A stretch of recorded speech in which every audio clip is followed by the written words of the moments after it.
Hello दोस्तों, कैसे हैं आप लोग। मैं आशा करता हूं कि आप सभी लोग अच्छे होंगे। मैं जैसा कि वादा किया था आप लोग से कि मैं अगली वीडियो सीरीज में आप लोग को जो बिहार के पंचायती राज अधिनियम 2006 है उसमें जितने भी पंचायत के सदस्य हैं उनको क्या क्या पावर दिया गया है, क्या क्या शक्ति दिया गया है, उसके बारे में मैं बताऊंगा आपको। दोस्तों, मैं आप सभी तमाम दर्शकों को अपने इस YouTube चैनल में एडुजोन प्लस में स्वागत करता हूं और मैं आशा करता हूं कि आप सभी लोग कुशल मंगल होंगे और अच्छे से अपने स्वास्थ्य का ध्यान रख रहे होंगे इस कोरोना क्राइसिस में। इस चीज़ को देखते हुए आप लोग अपने स्वास्थ्य का ध्यान रखें और अपने जगह जगह पर जाकर काम भी करें कि जो आपका जो काम है, बच्चे पढ़ने वाले बच्चे पढ़ाई करें, जो भी पंचायत के सदस्य हैं वो लोग जाकर अपना पंचायत में घूमें और आम जनमानस की समस्याओं को समाधान करें, उनकी समस्याओं को समझे बुझे। तो जैसा कि मैं दोस्त आप लोग से बताया था कि मैं अगली वीडियो सीरीज में आपको पंचायत के बारे में बताऊंगा कि किसको कितना शक्ति दिया गया है पंचायती राज अधिनियम 2006 में। तो बिहार में जो बिहार सरकार ने पंचायती राज अधिनियम 2006 पारित किया उसमें पंचायत के जितने भी सदस्य हैं उनको अलग अलग पावर दिया गया है। तो जैसा मैं बताया था लास्ट क्लास में कि सबसे जो पंचायत के जो सबसे निचली माने पूरे जो प्रशासनिक तंत्र का जो सबसे निचली स्तर होता है वो निचले स्तर का नाम है वार्ड। तो हम लोग आज की क्लास में हम लोग यह समझने की कोशिश करेंगे कि किस प्रकार से वार्ड का पावर माने कि किस प्रकार से जो पंचायती राज अधिनियम 2006 बनाया गया बिहार के विधानमंडल द्वारा, उसमें वार्ड का क्या काम दिया गया है, वार्ड को काम करने का तरीका क्या है और जो उसके जो नियम कानून क्या है, कैसे वो काम करेंगे और वार्ड होता क्या है, इन सभी चीज़ों के बारे में आपको सबसे पहले मैं आपको इस चीज़ों के बारे में आज के इस वीडियो लेक्चर में मैं बताने जा रहा हूं। तो सबसे पहले दोस्तों यहाँ पर आप कोर्सेस सबसे पहले हम लोग समझे क्या कि सबसे पहले वार्ड हम कहते किसको है। तो वार्ड का मतलब होता है कि हमारा जो पंचायती राज अधिनियम 2006 पारित किया गया उसमें वार्ड का मतलब परिभाषित किया गया है कि 5000 लोग, यानी कि जहां 5000 मतदाता है तो उन 5000 मतदाताओं के समूह को एक वार्ड के रूप में डिफाइन किया गया है, परिभाषित किया गया है। यानी कि 5000 पॉपुलेशन पर एक वार्ड का निर्माण होगा। अब होता है कि निर्माण कैसे किया जाएगा, तो निर्माण करने के लिए वहां के स्थानीय लोगों का माने कि स्थानीय लोगों से सिग्नेचर कराकर वो प्रतियां डीएम साहब को दिया जाता है। डीएम साहब यानी कि डीएम साहब के पास खुद जाकर वहां के लोग जमा कर सकते हैं या ब्लॉक स्तर के माध्यम से वहां भिजवा सकते हैं।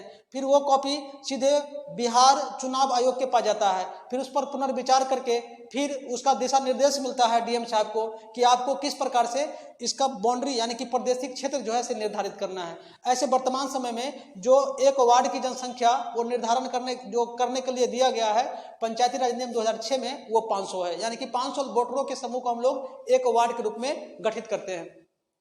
इस माने कि वार्ड में जितने भी सदस्य हैं उनको यह पावर दिया गया है कि उस वार्ड में से यानी कि एक व्यक्ति माने कि प्रत्यक्ष चुनाव होता है और ये चुनाव बिहार के चुनाव आयोग कराते हैं। इसमें से कोई व्यक्ति चुनाव लड़ता है और उसमें जाकर प्रत्यक्ष रूप से बिहार के चुनाव आयोग द्वारा जो चुनाव आयोजित की जाती है हर 5 सालों में कोई एक व्यक्ति वार्ड सदस्य के रूप में निर्वाचित होता है। जब वो व्यक्ति निर्वाचित हो जाता है तो ब्लॉक के माध्यम से उनको सर्टिफिकेट मिलता है और वो उस प्रकार से वार्ड सदस्य के रूप में 5 साल तक का कार्य करते हैं। अब उनका कार्य क्या होगा, वो कैसे काम करेंगे वार्ड सदस्य, तो वार्ड सदस्य को काम करने के लिए जो पंचायती राज अधिनियम 2006 है उसमें कई बार संशोधन किया गया है। पहला संशोधन 2017 में किया गया, जिस संशोधन में सबसे पहली बार यह बताया गया कि वार्ड को वार्ड सभा आयोजित करना होगा। जिस प्रकार से हम जानते हैं कि पंचायत स्तर पर ग्राम सभा आयोजित की जाती है, उसी प्रकार से अब हर वार्ड को वार्ड स्तर पर वार्ड सभा आयोजन करने की जरूरत होगी।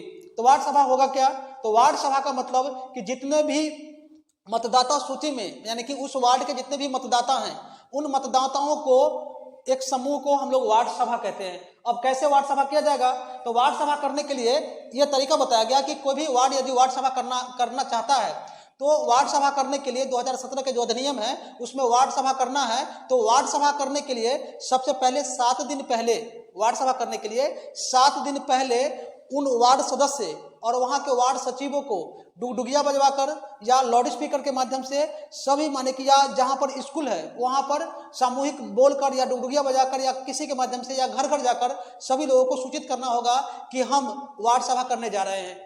उसी दिन आपको यह भी बताना होगा कि वार्ड सभा हम कहाँ करने जा रहे हैं, वार्ड सभा कितना बजे करेंगे, तो ये सभी समय वार्ड के सदस्य को 7 दिन पहले दिया जाता है। इसकी सूचना केवल वहां के वार्ड को सदस्य को ही नहीं बल्कि माने वहां के वोटर को ही नहीं बल्कि इसकी सूचना जितने भी जनप्रतिनिधि पंचायत के हैं उन जनप्रतिनिधि को लिखित रूप में दिया जाता है। हाँ दोस्तों, लिखित रूप में दिया जाता है। लिखित का मतलब कि यदि आप कोई भी वार्ड सदस्य वार्ड सभा अपने क्षेत्र में आप आयोजित कर रहे हैं तो वार्ड सभा की सूचना आपको ग्राम पंचायत के मुखिया, उप मुखिया, पंच, सरपंच, पंचायत समिति के सदस्य, जिला परिषद के सदस्य को लिखित रूप में एक लेटर के रूप में सूचित करना होगा और फिर उनको इनविटेशन देना होगा ताकि आप जिस योजना पर बात कर रहे हैं वो उसके बारे में कुछ राय मशवरा दे, सलाह दे, आपका मार्गदर्शन करे। उसके साथ साथ जितने भी पदाधिकारी उस पंचायत में या उस वार्ड के विकास में जुड़े हुए हैं उनको भी इसकी लिखित सूचना आपको देना होगा। फिर आप वार्ड सभा करेंगे कहाँ? तो वार्ड सभा करने के लिए जो अधिनियम में जो वर्णन किया गया है कि आप वार्ड सभा उस जगह पे कर सकते हैं जो सार्वजनिक जगह है। इसका मतलब सार्वजनिक जगह पर ही आप वार्ड सभा कर सकते हैं। सार्वजनिक मतलब सरकारी जगह पे। आप कोई भी व्यक्ति वार्ड सदस्य हैं, यदि आप चाहेंगे कि हम कोई भी निजी स्थान पर अपने घर पर वार्ड सभा करेंगे तो ये कानूनी रूप से अवैध है। ऐसी कंप्लेन यदि कोई व्यक्ति आपके खिलाफ कर देता है तो आप पर निश्चित रूप से कार्रवाई की जाएगी। इसलिए वार्ड सभा करने का एक निश्चित स्थान सरकारी स्थल होना चाहिए। वो सरकारी स्थल आपके वार्ड में स्थित कोई भी सरकारी भवन मतलब स्कूल हो सकता है या सामुदायिक भवन हो सकता है, तो वहां पर आप जाकर वार्ड सभा का आयोजन करेंगे। वार्ड सभा का सूचना 7 दिन पहले चिपका देना है, नोटिस बोर्ड पर चिपका देना है, हर पब्लिक प्लेस पर पंपलेट चिपका देना है ताकि लोगों को पता हो। लाउड स्पीकर बजवाकर बुलाना है, लोग को घर घर जाकर बताना है कि हमें वार्ड सभा करने जा रहे हैं, आप लोग आए। और फिर वार्ड सभा यदि आप करते हैं तो उसका वार्ड सभा आपको उस दिन करना है जिस दिन सभी लोग, लगभग लोग जो सूचित हो, अपने काम धाम छोड़कर वहां पर आ सके। यानी कि ऐसे दिन निर्धारित करना है। फिर वैसे समय निर्धारित करना है कि जिस समय में आपके जो वार्ड सभा करेंगे वहां पर लोग अपने काम, जो भी घरेलू काम है, उस काम को निपटाकर वहां पर पहुंच सके। तो इन चीजों को ध्यान में रखकर ही आपको वार्ड सभा करना होगा। फिर आप वार्ड सभा करेंगे तो वार्ड सभा में क्या होगा? तो वार्ड सभा दोस्तों, जैसा कि मैं इस अधिनियम के बारे में बता रहा हूं कि इस अधिनियम में वार्ड सभा को काफी पावर दिया गया है। यानी कि वार्ड सभा एक प्रकार का कानून बनाने की संस्था है। कानून बनाने की संस्था का मतलब कि आपको किसी भी योजना को धरातल पर लागू करना है तो धरातल पर लागू करने के लिए उस योजना को आपको वार्ड सभा से पारित कराना होगा। जब तक आप किसी योजना को वार्ड सभा से पारित नहीं कराते हैं, यदि किसी योजना को आप वार्ड सभा से पारित नहीं करवाते हैं तो आप गैर कानूनी रूप से काम कर रहे हैं और आपके काम पर सरकार के द्वारा ध्यान नहीं दिया जाएगा। इसलिए यदि आप वार्ड के सदस्य हैं और किसी वार्ड के सदस्य हैं और आप चाहते हैं कि हमारा काम हो, सही ढंग से हो, हमारा काम पर प्रशासन सही ढंग से एक्शन ले, तो उस परिस्थिति में आपको किसी भी योजना पर वार्ड सभा के द्वारा पारित कराना होगा। पारित का मतलब कैसे कराना होगा? तो सबसे पहले वार्ड सभा की बैठक बुलाना होगा। वार्ड सभा की बैठक में सरकार की योजना और आपके यहाँ की जो समस्याएं हैं, आपके वार्ड में जो भी समस्याएं हैं, उन समस्याओं के बारे में वहां पर प्रकाश में लाना होगा। उसको बताना पड़ेगा कि ये समस्याएं हैं। उन समस्याओं को समाधान के बारे में आपको एक नोटबुक पर लिखना होगा, सादे पेज पर लिखना होगा।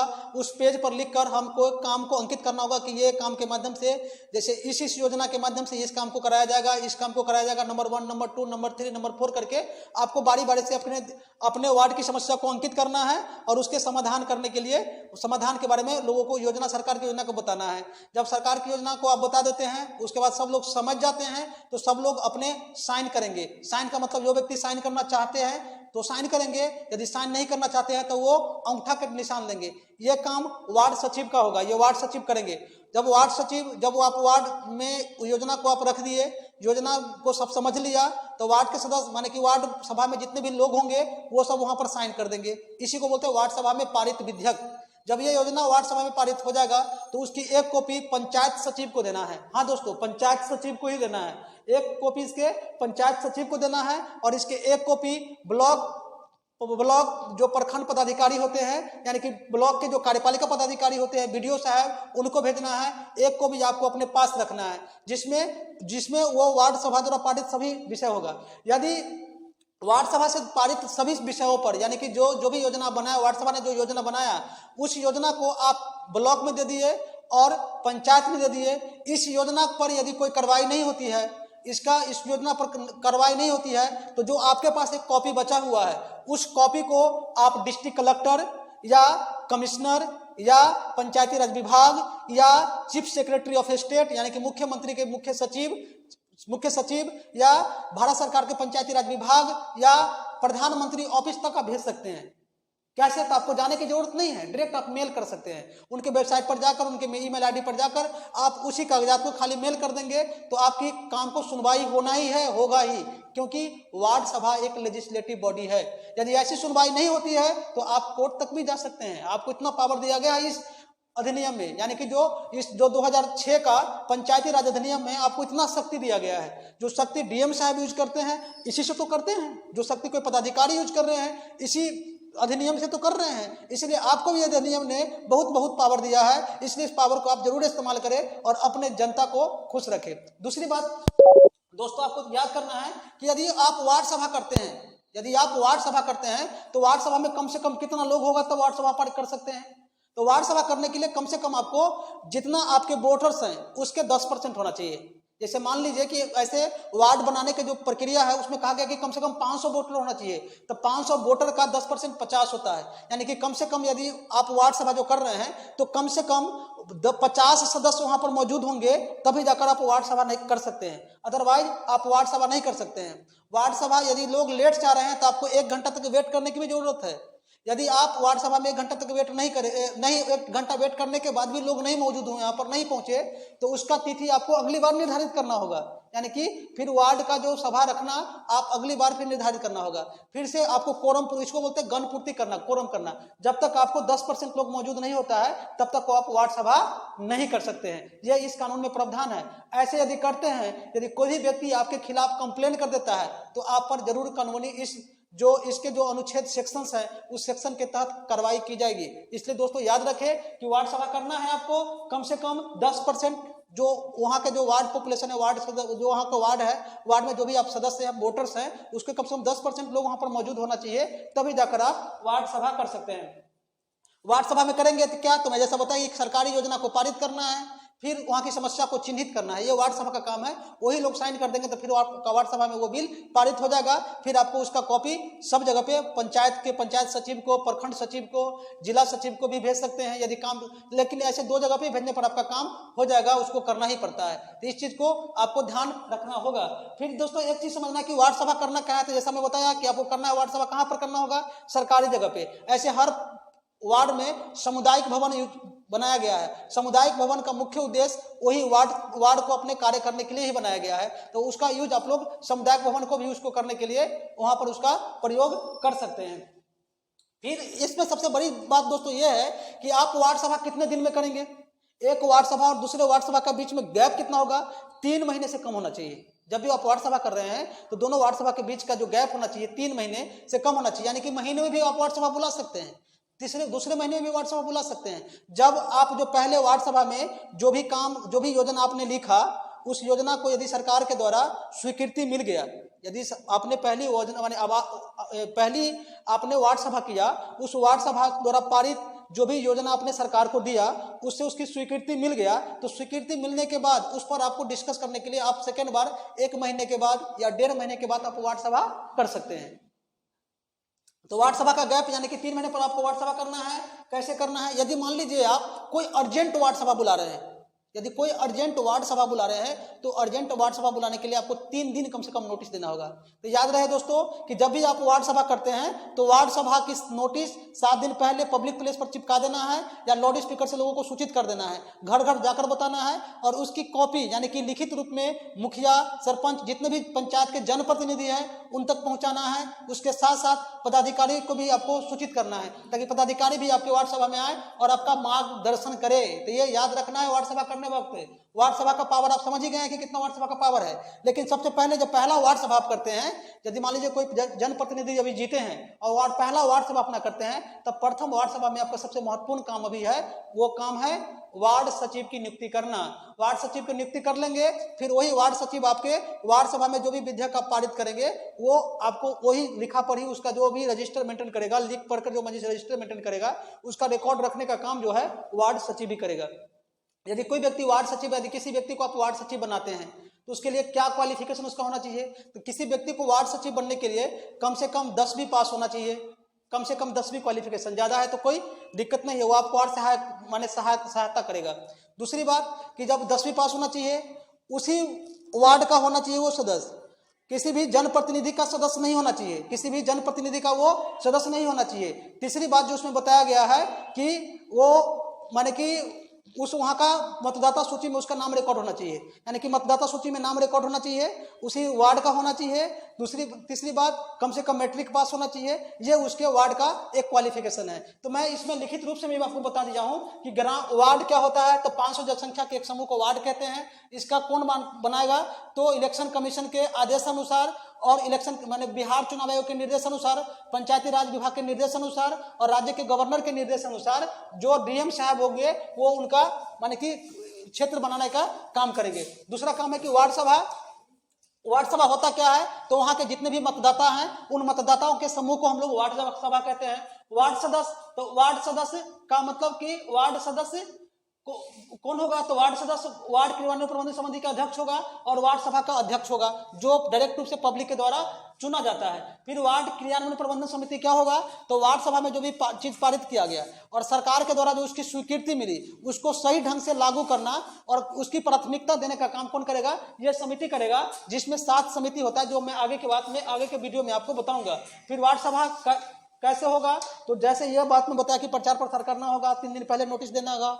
अर्जेंट वार्ड सभा बुला रहे हैं तो 3 दिन पहले, यदि ऐसे सिंपली वार्ड सभा कर रहे हैं तो 7 दिन पहले नोटिस देना पड़ता है। सब माने कि सभी सदस्यों को और प्रतिनिधि को भी कितने समय में कम से कम होना चाहिए? तो 3 माह के बीच में होना चाहिए। कहाँ होना चाहिए? तो सार्वजनिक जगह पर होना चाहिए। गणपूर्ति का मतलब क्या है कि वार्ड सभा कब कर माने कितना लोग हुआ तो कर सकते हैं आप? तो कम से कम 50 लोग होना चाहिए। क्या काम होता है वार्ड सभा का? तो सरकारी योजना को पारित करना काम होता है वार्ड। फिर इतना काम आपको ये काम है उतना, उसके साथ साथ आपका वार्ड सचिव नियुक्त करने का काम भी वार्ड सभा का होता है। जब वार्ड सचिव आप नियुक्त कर देंगे तो वार्ड सचिव के लिए ये सब योग्यता आपको होना चाहिए। और इस प्रकार से पूरे के पूरे वार्ड सभा जो है एक पावरफुल संस्था है। जब कोई भी विधेयक को यानी कि कोई भी योजना को आप वार्ड सभा से पारित करवा देंगे तो उसकी स्वीकृति सरकार को देना ही पड़ेगा। यदि नहीं देता है तो आप कोर्ट भी जा सकते हैं। इतना प्रावधान इस कानून में आपको दे दिया गया है और 2007 के अधिनियम में दे दिया है। इसलिए दोस्तों इस वीडियो को देखें और सभी लोगों तक इसकी जानकारी पहुंचाएं, शेयर भी करें। जय हिंद, जय भारत।